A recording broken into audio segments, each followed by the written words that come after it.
ओम नमो भगवते वासुदेवाय। नमस्ते। ईश्वर गुरु ज्योतिष में आपका स्वागत है। आज हम लोग बिल्कुल ही एब्सोल्यूट बेसिक से स्टार्ट करेंगे। एक क्वेश्चन जो सबसे ज्यादा कोई भी नए एस्ट्रोलॉजर्स हमारे एस्ट्रोलॉजी में आते हैं या सीखना स्टार्ट करते हैं, तो उनका सबसे पहला जो पड़ाव होता है वो ये समझने में जाता है कौन से चार्ट में स्टडी करें। आप नवग्रहों को स्टडी कर लोगे, आप राशियों को स्टडी कर लोगे, आप उनके कारक तत्वों पे चले जाओगे, लेकिन एक जो कंफ्यूजिंग एस्पेक्ट हमेशा रहता है वो ये है कि नॉर्थ इंडियन चार्ट बेटर है कि साउथ इंडियन चार्ट बेटर है, नॉर्थ इंडियन चार्ट में स्टडी करनी चाहिए कि साउथ इंडियन चार्ट में स्टडी करनी चाहिए। It becomes very confusing. But मैं सजेस्ट करूंगा कि आपको दोनों को, उन दोनों के बीच में जो समानताएं हैं, जो सिमिलैरिटी हैं, जो डिफरेंसेस हैं, वो आपको आने चाहिए। ठीक है ना। जैसे जैसे आप आगे की तरफ पढ़ोगे, बिकॉज एस्ट्रोलॉजी 30 दिन में नहीं सीखी जा सकती है। आप जितना इसमें प्रैक्टिस करते चले जाओगे, जितना स्टडी करते चले जाओगे, उतना ही आपको दिखेगा कि ये एक अथाह सागर है जिसको पूरे लाइफ टाइम में भी कवर नहीं किया जा सकता है। अब आते हैं वापस हमारे टॉपिक पर कि साउथ इंडियन चार्ट में स्टडी करनी चाहिए या नॉर्थ इंडियन चार्ट। आप दोनों में कर सकते हैं, कोई कंफ्यूजन नहीं है। कुछ एस्ट्रोलॉजर साउथ इंडियन चार्ट में कंफर्टेबल होते हैं और उसमें बुक्स लिखते हैं या फिर सूत्र बताते हैं, कुछ नॉर्थ इंडियन चार्ट में बताते हैं। तो आज हम लोग उसके डिफरेंस को स्टडी करने की कोशिश करेंगे। मैं कोशिश करूंगा बहुत ही सिंपल लैंग्वेज में समझाने की। आप ट्राई करिएगा और वीडियो को 2-3 बार देखेंगे तो आपको पूरा क्लियर हो जाएगा कि नॉर्थ इंडियन चार्ट और साउथ इंडियन चार्ट को कैसे स्टडी करते हैं। क्योंकि कल के डेट में अगर आपको कोई अच्छी बुक भी मिल जाती है, आप उसमें पढ़ते हो और उसमें चार्ट से रिलेटेड एग्जांपल्स दिए जाएंगे, तो आप बहुत आसानी से समझ सकते हो। सबसे पहला जो एक डिफरेंस है दोनों चार्ट में, वो है साउथ इंडियन चार्ट राशि बेस्ड चार्ट है। ठीक है। राशि बेस्ड चार्ट का मतलब क्या है?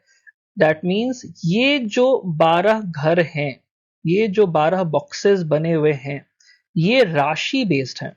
दैट मीन्स इनकी राशि नहीं बदलती है, वो परमानेंट है और वहीं रहेंगी, और इसको स्टडी किया जाता है क्लॉकवाइज।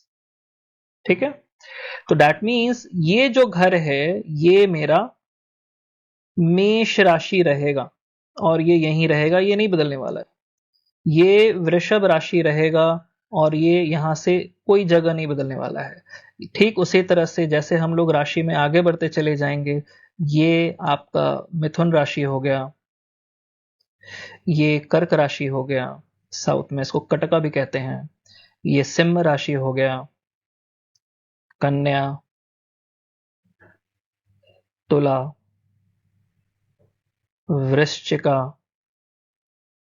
धनुषा, मकर, मकरा, कुंभा और मीन। ये 12 राशियां आपको क्लॉकवाइज सजी हुई मिलेंगी। यहां असेंडेंट और हाउस चेंज होता है। वहीं नॉर्थ इंडियन चार्ट में आपका क्या होगा कि यहाँ पे हाउस बेस्ड चार्ट है। डायमंड शेप के होते हैं, डायमंड ट्रायंगल्स और स्क्वायर से बने हुए हैं। तो जो सबसे पहला घर है ये आप हो। यहाँ पे कोई पहला दूसरा घर बोल के कुछ नहीं है, उस तरह से नहीं होता है। ये पहला घर आप हो, दूसरा घर आपका परिवार है, ये उनके कारक तत्व हैं। तो ये जिस तरह से फर्स्ट हाउस, सेकंड हाउस, मैं हाउस बोल रहा हूँ, third house, fourth house, fifth house, sixth house, seventh house, eighth house, ninth, 10th, 11th and 12th house हो गए। ये 12 घर हो गए। यहाँ राशि का परिवर्तन होगा, यहाँ पे राशियां फिक्स नहीं है। ये north Indian chart house based chart है। ओके। तो यहां पर आपने देखा, और ये एंटी क्लॉकवाइज चलता है। ये देखिए इस तरह से, ये इस तरह से हाउसेस एंटी क्लॉकवाइज चलेंगे और ये क्लॉकवाइज चलेगा। ये डिफरेंस सबसे पहला है। ये राशि बेस्ड है जैसा मैंने बताया, ये हाउस बेस्ड है जैसा मैंने बताया। तो ये दोनों डिफरेंस जो आप समझ जाते हो तो आपके लिए इजी हो जाता है। अब यहाँ पे असेंडेंट क्या होता है? असेंडेंट लग्न, ये आप हो, ये जातक है। तो वो कैसे प्लेस्ड होता है? जब आप बर्थ डिटेल्स फीड करते हो, जो भी आपका बर्थ डिटेल्स है, आपका जन्म का जो तिथि है, जो डेट है, का टाइम ऑफ बर्थ है, तो ये जब आप फीड करते हो तो ये चार्ट सॉफ्टवेयर आजकल ऑटोमेटिकली बना के दे देते हैं। नाउ असेंडेंट, मान लीजिए हम लोग बात करते हैं कन्या लग्न के जातक के बारे में, ठीक है ना, वर्गो लग्न। तो जब वर्गो लग्न बात करेंगे तो साउथ इंडियन चार्ट में असेंडेंट कहाँ जाएगा? तो ये मेष राशि है, ये वृषभ राशि है, ये मिथुन राशि है, ये कर्क राशि है, ये सिंह राशि है, ये कन्या राशि है। तो यहां पर आप देखोगे सॉफ्टवेयर में असेंडेंट लिखा हुआ मिलेगा, जो डिग्री लिखी हुई होगी। तो यहां पर हम लोग असेंडेंट लिख देते हैं, ठीक है। और ये यहाँ पे हमेशा जब भी आप कोई भी लग्न देखो, यहाँ पे आपको असेंडेंट देखने को मिलेगा, क्योंकि फर्स्ट हाउस हमेशा असेंडेंट ही होता है। अंतर ये रहेगा कि यहाँ पे आपको साउथ इंडियन में आपको कोई नंबर नहीं मिलेगा, यहां पर आपको नंबर एक देखने को मिलेगा। यहाँ पे 6 नंबर लिखा हुआ होगा, 6 नंबर कन्या राशि का होता है, तो ये 6 नंबर यहाँ देखने को आपको मिलेगा। जब यहाँ साउथ इंडियन चार्ट में आप देखो, ये जो मेरा असेंडेंट बन गया, तो ऑटोमेटिकली अब यहां से सारे हाउस प्लेसमेंट स्टार्ट होंगे। दैट मीन्स असेंडेंट के बाद यहाँ पे सेकंड हाउस बनेगा, यहाँ थर्ड हाउस बनेगा, यहाँ फोर्थ हाउस बनेगा, यहाँ फिफ्थ हाउस बनेगा। तो उसी तरह से ये नंबरिंग होती चली जाएगी। यूजुअली सॉफ्टवेयर में नंबर नहीं देखने को मिलते हैं, बट कुछ कुछ सॉफ्टवेयर ये नंबर देते हैं। मैं आपके सुविधा के लिए यहाँ पे लिख दे रहा हूं, क्योंकि अगर ये असेंडेंट हुआ, ये अगर आपका असेंडेंट हुआ, तो ऑटोमेटिकली आपके ये हाउसेज यहाँ पर क्लॉकवाइज सज जाएंगे। दैट मीन्स सेकंड हाउस है, तुला राशि है, ठीक है। आप समझ रहे हैं, सेकंड हाउस है लेकिन तुला राशि है। इसी चीज को जब आप इधर देखोगे तो आपको समझ में आएगा। यहाँ पे 6 नंबर है, तो 6 नंबर के बाद हम लोग सेकंड हाउस में 7 नंबर लिखेंगे, यहाँ 8 नंबर लिखेंगे, यहाँ 9 नंबर लिखेंगे, यहाँ 10 नंबर लिखेंगे, यहाँ 11 और ये 12 के बाद हम लोग 1 से स्टार्ट करेंगे। 1 2 3 4 5। नाउ यू कैन सी 1 से लेके 5 तक ये सारे नंबर 12 हो गए, और यहाँ 1 से लेके ये 12 तक सारे नंबर्स हो गए। अब आप इनमें डिफरेंस देखो कितना इजी हो जाता है। सेकंड हाउस, ये सेकंड हाउस है और यहाँ तुला राशि है, तो ये जो 7 नंबर जो यहाँ लिखा है ये तुला राशि है, ये हाउस है।